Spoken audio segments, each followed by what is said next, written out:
Hello YouTubers, got more hunting videos on the way whenever I get to actually editing them. Been busy with a few things. Anyway, in this video I want to talk about the Greater Idaho movement. I don't know how many of you have heard of it, but see, here in Eastern Oregon, our politics are different than in Western Oregon. We're mostly more conservative out here. This is agriculture, big spaces, less people. The other side of the state, particularly in 3 counties, one of them Portland's in, it's more liberal, more Democrat. And in fact, Oregon is a Democrat-run state. I think we have one Republican lawmaker. I think that's it.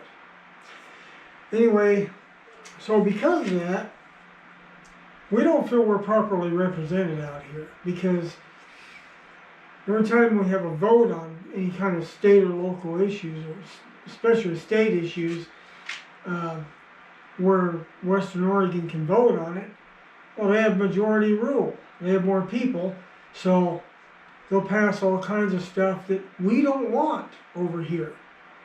They'll choose a governor we don't want. They'll pass gun control laws we don't want, and so on. The electoral votes for president, for instance. This area is represented, okay? We have 7. Oregon has 7 electoral votes. So, how do you think it went when Biden got elected? All 7 went to Biden. And I know that this side of the state didn't want him. They should have split it. Did they? No. They just threw them all in the same hat. So this is why we're fed up with decisions being made for us on the side of the state that they don't even know how to live like we do out here. So that's why we have the Greater Idaho movement. The idea is we could either create a separate state to secede from Oregon, which is not very likely, or become part of Idaho, where the Idaho border gets moved and we become part of Idaho. Idaho is a very conservative, gun-loving state. So in a lot of ways that's good. Now, Idaho is gaining traction. The Idaho legislature appears to be for it. And even Western Oregon appears to be for it, because they consider us a tax burden on them. Yeah, whatever. Anyway, and many people here are for it. But I do have a problem with it. Okay, Eastern Oregon's conservative in a lot of stuff, but not everything. Cannabis, the business of marijuana, okay? It's legal here. You can even grow it yourself at your house.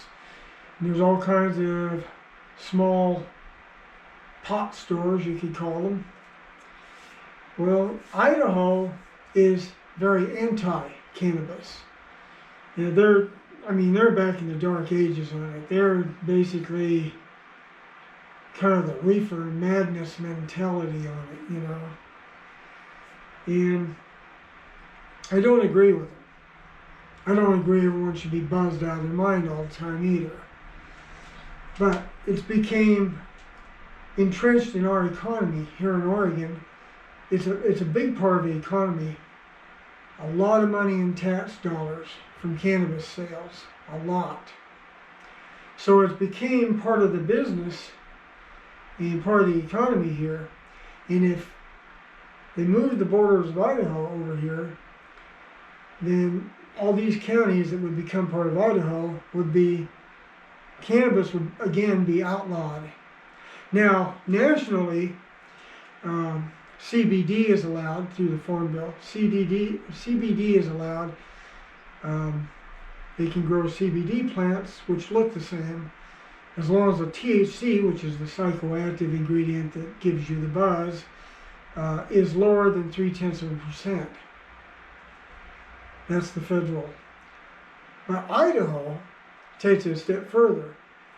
They'll allow CBD as long as there's 0% THC, none whatsoever. It's no tolerance state at all. So I don't think that part of it would be good for us here, because there's a lot of businesses that would be crushed. All the cannabis businesses would be wiped out, which would be a big blow to the economy. It would reduce tax revenues a lot. And so that, for that reason, I'm not so sure it's a good idea. I would rather us just become a separate state, period. Don't want to be part of Idaho. Don't want to be part of Western Oregon either. I'd rather be a separate state where we could make our own laws, adjust them however we see fit. Some stuff would be more conservative, some stuff would probably be left alone. And so that's how I see it.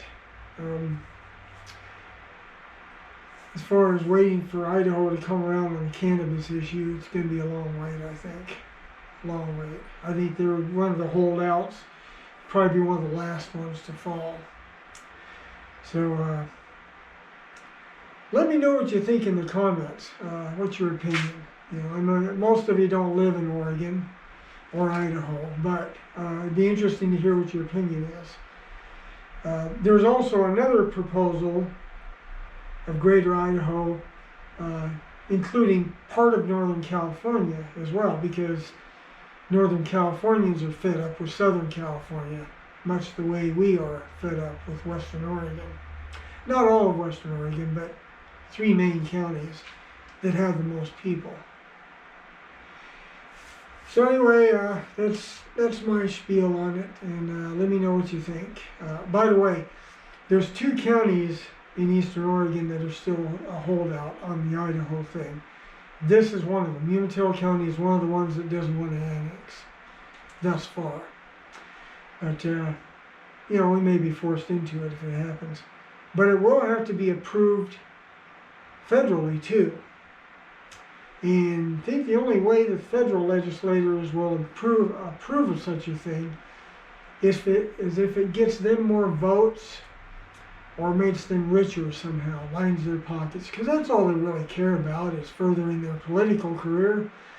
We're not properly represented in Washington, D.C. There's almost nobody that actually does their job there. But anyway, let me know what you think in the comments. I'd be interested in your opinion. Thanks for watching.